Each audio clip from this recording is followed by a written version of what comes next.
تبلیغ جماعت والوں کے جو لیڈرز ہیں نا، ان میں سے قاسم نانوتوی نے یہ لکھا کہ ہمارے نبی کے بعد کوئی نیا نبی آ سکتا ہے.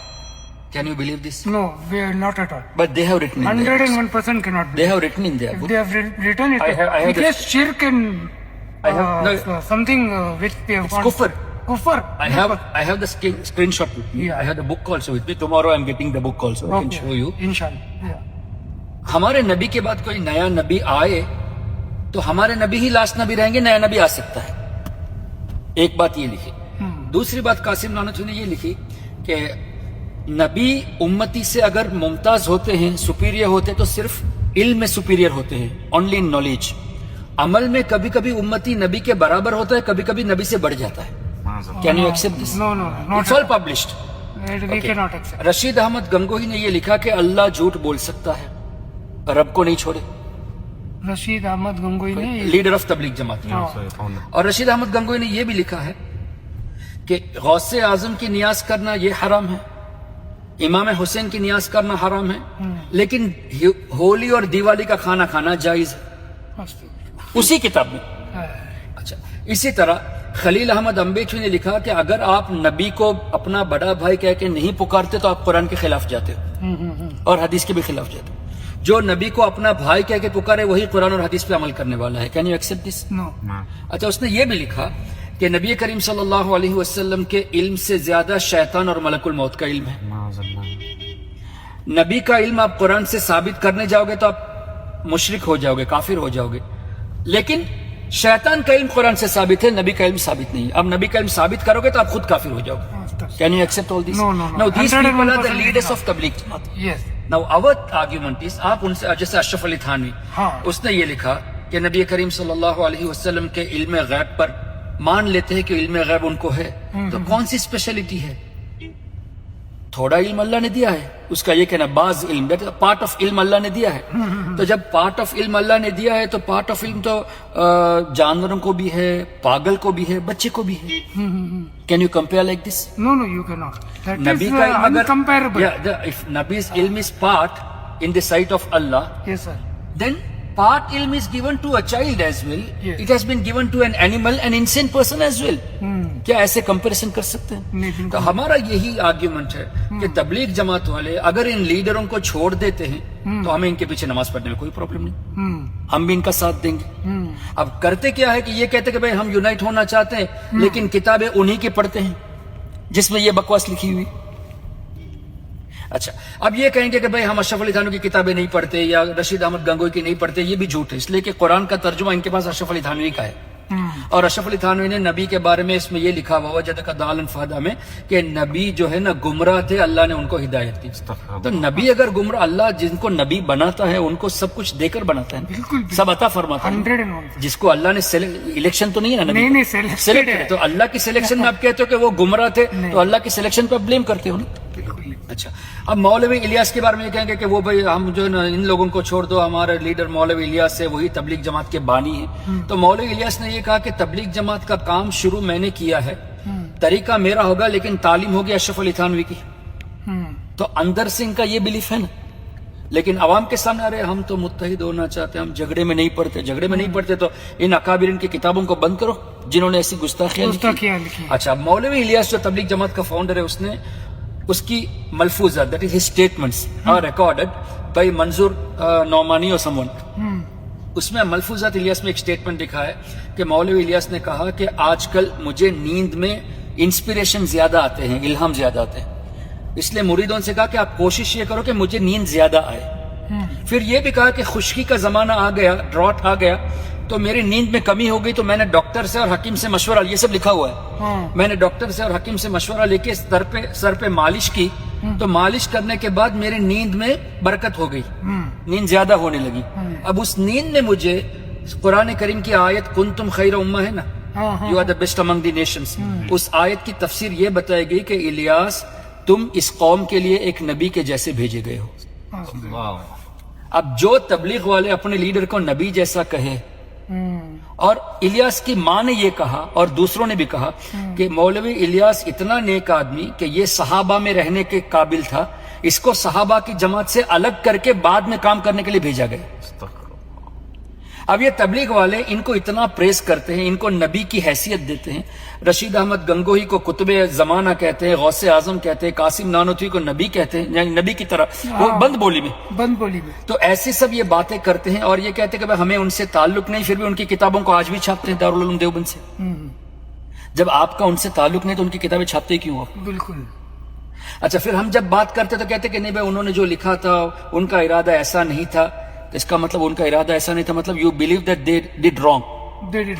تبھی تو تعویل کرتے ہو نا. You are trying to justify کہ ان کا ارادہ ایسا نہیں تھا.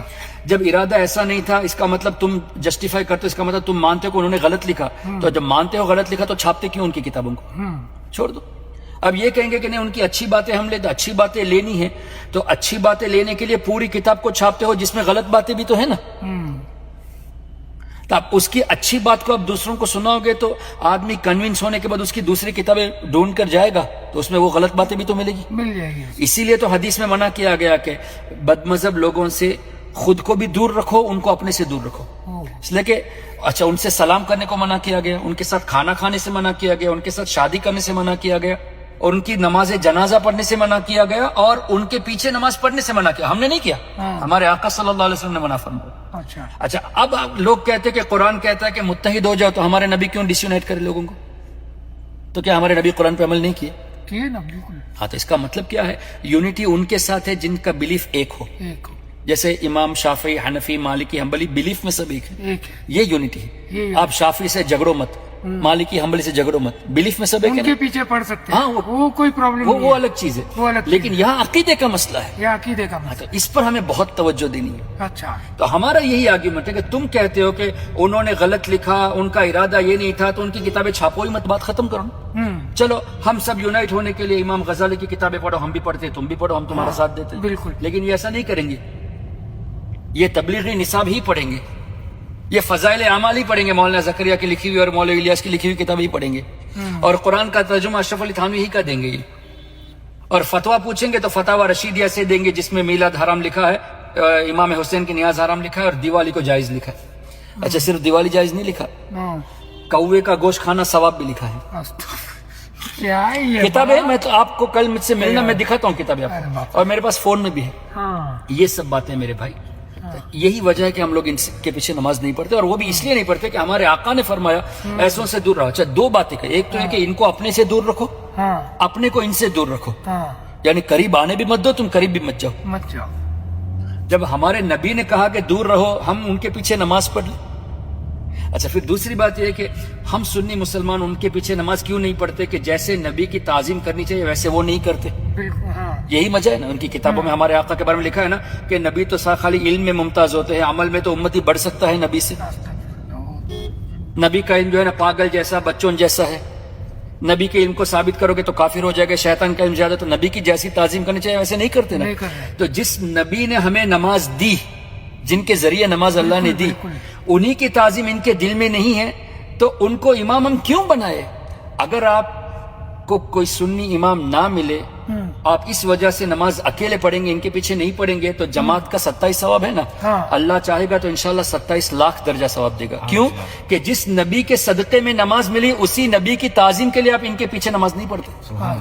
تو آپ اکیلے پڑھو، آپ کو ثواب زیادہ ملے گا. اچھا پھر یہ کہ جس کے پیچھے پڑھتے ہو اگر وہ واقعی میں یہ عقیدہ رکھتا جیسے اشرف علی تھانوی کا اور قاسم نانوتوی کا، رشید احمد گنگوہی کا تھا، تو وہ تو ایمان سے خالی ہو گیا. تو جب ایمان ہی نہیں تو نماز کہاں گئی بھائی؟ اسی کی نماز نہیں تو ہماری نماز اس کے پیچھے کیسے ہوگی؟ تو یہ کنفرمڈ ہے، یعنی میں دکھاتا ہوں نا کتاب. نہیں ایمان کی نماز نہیں ہوئی، پیچھے پڑھنے والے صاف دل کے نہیں کیسے ہوگی؟ اس لیے کہ نماز میں آپ کو ابتدا کرنا ہے نا، یو ہیو ٹو فالو ہم. وہ رکوع کرے گا تو آپ کریں گے، وہ سجود کرے گا تو آپ، اس سے پہلے آپ کریں گے تو آپ کی نماز ٹوٹ جائے گی. کس کی؟ اگر امام سے پہلے آپ کریں گے تو آپ کی نماز نہیں ہوگی نا. تو یعنی اس کی ابتدا ہی میں آپ کی نماز ہوگی جماعت سے پڑھیں گے تو. نہیں وہ میرے کو سمجھ میں آیا، اس کی ابتدا میں ہی نماز ہوگی. تب تو ابتدا ہی جائز نہیں ہے نا جب اس کا ایمان ہی نہیں ہے. تو ابتدا بولے تو ابتدا بنی فالو. If he does رکوع، اگر جو ہے نا وہ رکوع کرے گا، آپ سجدے میں جائیں گے، آپ کی نماز ہوگی؟ نہیں ہوگی نا.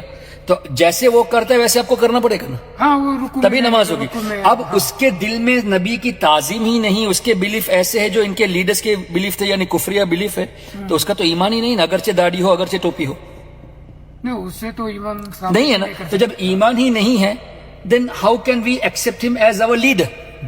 That is also in prayer. نماز کا آپ کو امام کیسے بنا سکتے ہیں؟ اگر آپ اس کو امام مانے, اس کا مطلب آپ اس کو لائق امام سمجھتے ہو. لائق امام کا مطلب ہے کہ اس کو مسلمان سمجھتے ہو. تو جس کا بلیف کرپٹڈ ہو اس کو مسلمان سمجھنا یہ خود کفر ہو جائے گا.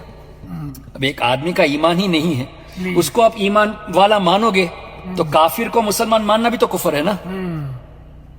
جس طرح مسلمان کو کافر کہنا کفر ہے, اس طرح کافر کو مسلمان کہنا بھی کفر ہے.